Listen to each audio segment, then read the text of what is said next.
warahmatullahi wabarakatuh. Pada hari ini, kelompok 9 akan mempresentasikan mengenai aplikasi nilai eigen dan vektor eigen dalam pengambilan keputusan pada analitik hierarki proses atau yang disebut dengan AHP. Next. Kelompok 9 sendiri beranggotakan Banu Azizi, Dafa Al-Ghifari, dan Nabila Pasha Marcelina. Kita masuk pada topik pembahasan. Pada topik pembahasan yang pertama ada itu yang namanya definisi nilai dan vektor eigen. Jika A adalah matris berordo n kali n, maka sebuah vektor tak nol atau v-vektor pada Rn disebut vektor eigen atau yang biasa disebut dengan vektor karakteristik. Dari A, jika A v-vektor adalah sebuah kelipatan skalar dari v-vektor. Jelasnya adalah A v-vektor sama dengan lambda vektor v-vektor. Untuk sebarang skala lambda, skalar lambda ini selanjutnya disebut nilai eigen atau dengan karakteristik dari A v-vektor dan disebut sebagai vektor eigen atau vektor karakteristik, yang mana dari A terkait dengan lambda. Next. Syarat-syarat dari nilai eigen itu sendiri adalah A min lambda I tidak memiliki inverse atau determinan dari A min lambda I sama dengan 0, yang mana X tidak sama dengan 0. Pembuktiannya ialah X sama dengan IX, asumsikan bahwa A memiliki inverse, maka berlaku V inverse V sama dengan I. Maka X sama dengan A min lambda I, A min lambda I inverse dikalikan dengan A min lambda I X. Lalu X sama dengan A min lambda I inverse dikalikan dengan A min lambda I X. Lalu X sama dengan A min lambda I inverse 0. X sama dengan 0. Dengan catatan, dari perhitungan tersebut diperoleh X sama dengan 0, yang mana bertentangan dengan salah satu syarat. Artinya, dengan demikian dapat disimpulkan bahwa kedua syarat tersebut dapat mempengaruhi dan saling mempengaruhi dan tidak boleh dilanggar. Next. Oke, kita masuk pada pembahasan aplikasi nilai eigen pada pengambilan keputusan melalui analitik hierarki proses sendiri. Nah, kita kenalan dulu pada analitik hierarki proses itu sendiri ya, teman-teman. Analitik hierarki proses atau yang disebut dengan AHP adalah suatu metode pengambilan keputusan yang dikembangkan oleh Thomas L. Sati pada tahun 1970-an. Nah, metode ini digunakan untuk memecahkan masalah keputusan yang kompleks dengan melibatkan sejumlah kriteria yang terkait. Next. Tujuan utama dari AHP ini sendiri adalah membantu pengambilan keputusan dalam memilih alternatif terbaik berdasarkan preferensi dan bobot yang ditetapkan untuk setiap kriterianya. Dalam hal ini, metode ini berfokuskan pada pemodelan hierarkis yang menggambarkan struktur hubungan antara kriteria dan alternatif. Next. Ya, selanjutnya akan dijelaskan oleh rekan saya, Banu Azizi.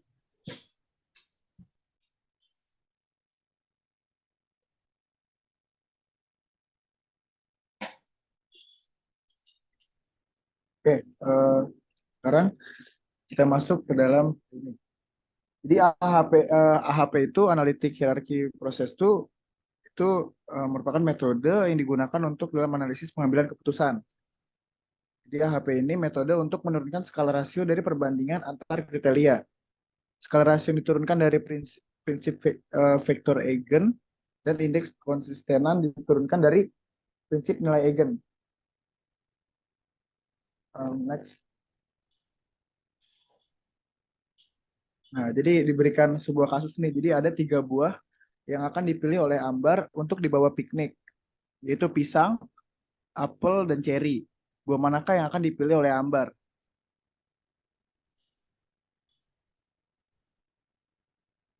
Nah, untuk memilih si ketiga buah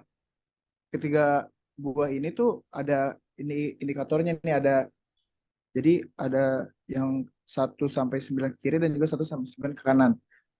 Jadi ada kalau dari yang paling kiri ini ada extreme flavors, very strong flavor, sama juga pokoknya sampai equal, sama juga dari yang banana juga seperti itu. Jadi yang paling kanan tuh extreme flavor, very strong flavor, strongly flavor, slightly flavor, sampai equal juga. Oke, next. Nah, untuk yang pertama nih, apel banana. Nah, si Ambar tuh memilih tiga kanan, berarti dia memilih untuk banana itu slightly flavor. Lalu untuk yang apel dengan cherry, si Ambar tuh milih 5 di sebelah kiri, yaitu strongly flavor. Jadi dia milih, pokoknya dia lebih milih apel di sebelah kiri berarti. Terus juga yang untuk banana dengan cherry, dia memilih nomor 7 kiri, berarti dia milih very strong flavor untuk banana. Next.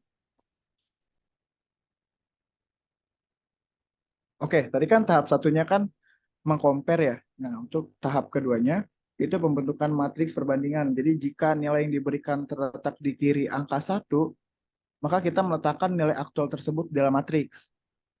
Nah, jika nilai yang diberikan terletak di kanan angka 1, maka kita meletakkan nilai kebalikannya di dalam matriks.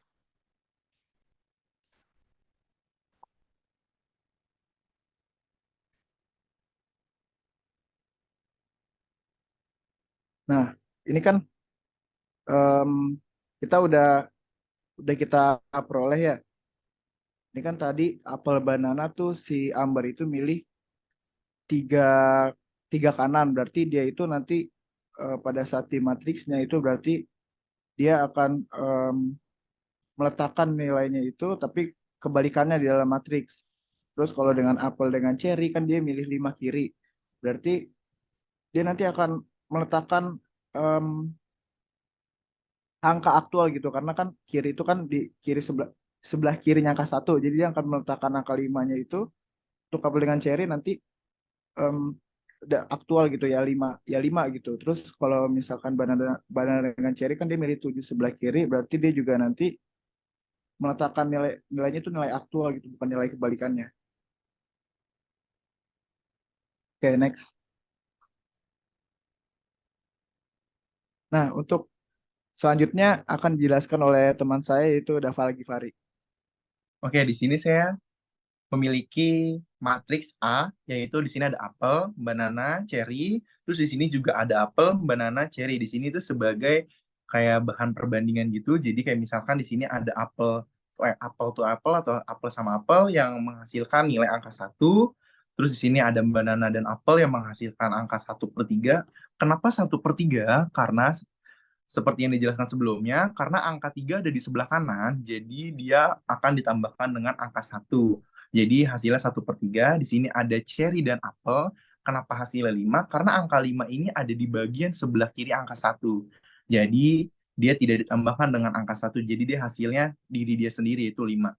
Nah, di sini ada banana plus banana, atau banana sama dengan banana, yaitu menghasilkan angka 1. Di sini ada cherry dan banana, yaitu menghasilkan angka 7. Kenapa angka 7? Karena sekali lagi angka 7 ada di bagian sebelah kiri angka 1. Jadi dia sendiri, yaitu angka 7. Di sini ada cherry to cherry, yaitu menghasilkan angka 1. Oke, di sini saya memiliki matriks yang kedua. Di matriks yang kedua ini, saya memiliki apel sama apel yang menghasilkan angka 1. Ini seperti matriks yang pertama, tapi di sini ada yang beda, yaitu banana dan apel. Di sini di matriks yang pertama, banana dan apel itu tidak memunculkan elemen atau nilai. Nah, di sini saya ada elemennya, yaitu angka 3. Nah, angka 3 ini ada di sebelah kanan.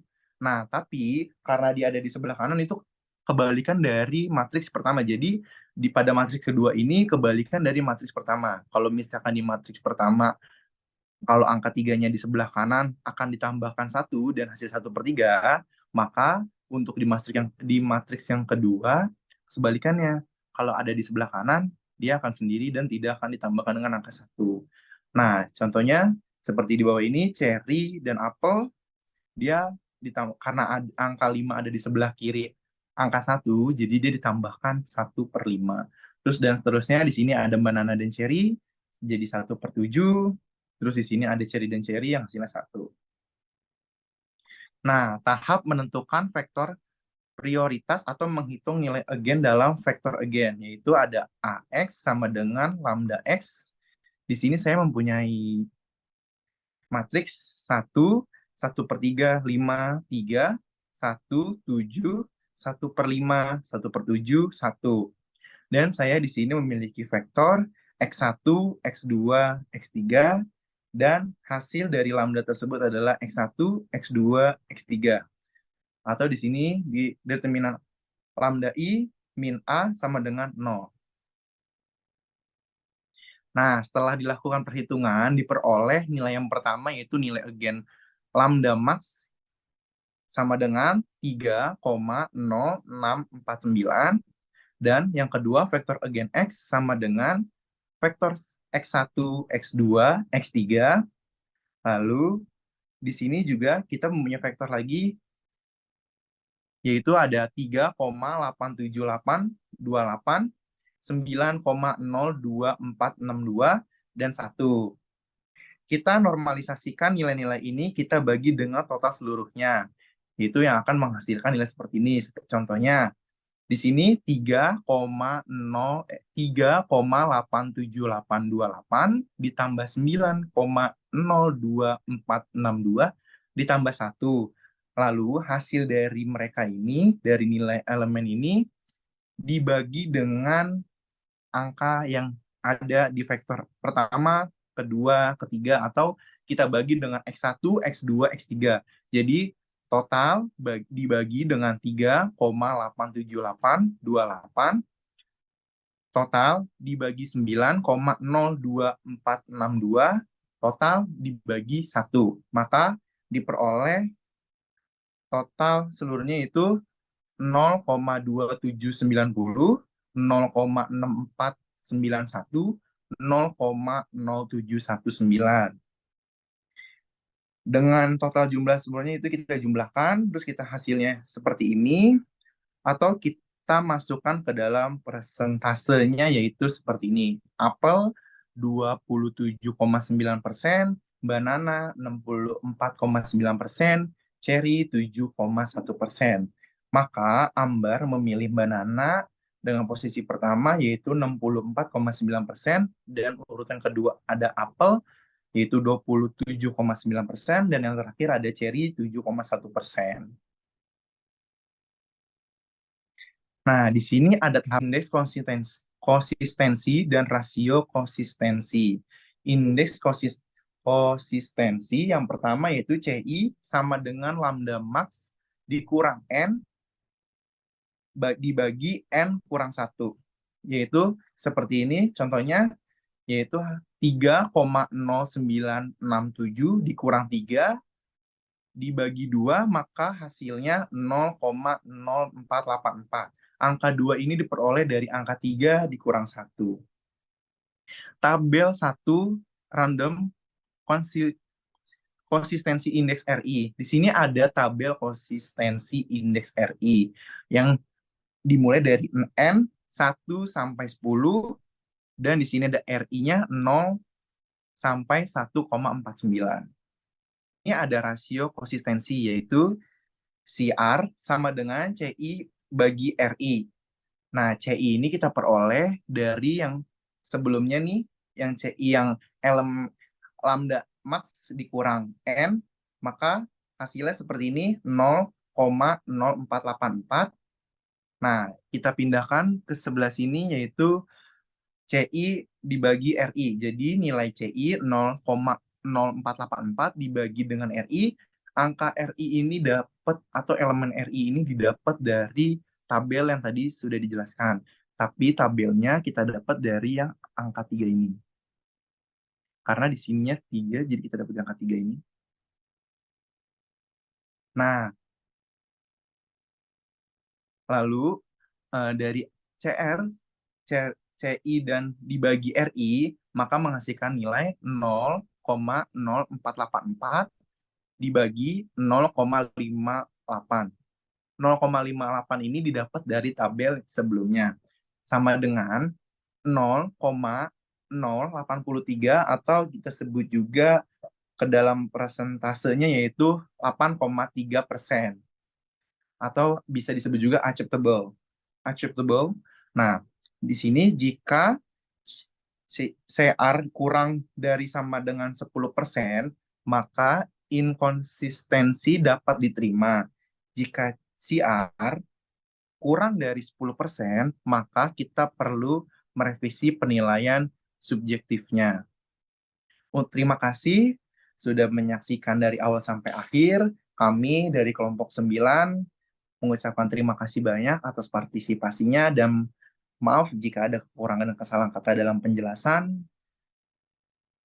Kita tutup presentasi kali ini. Wassalamualaikum warahmatullahi wabarakatuh.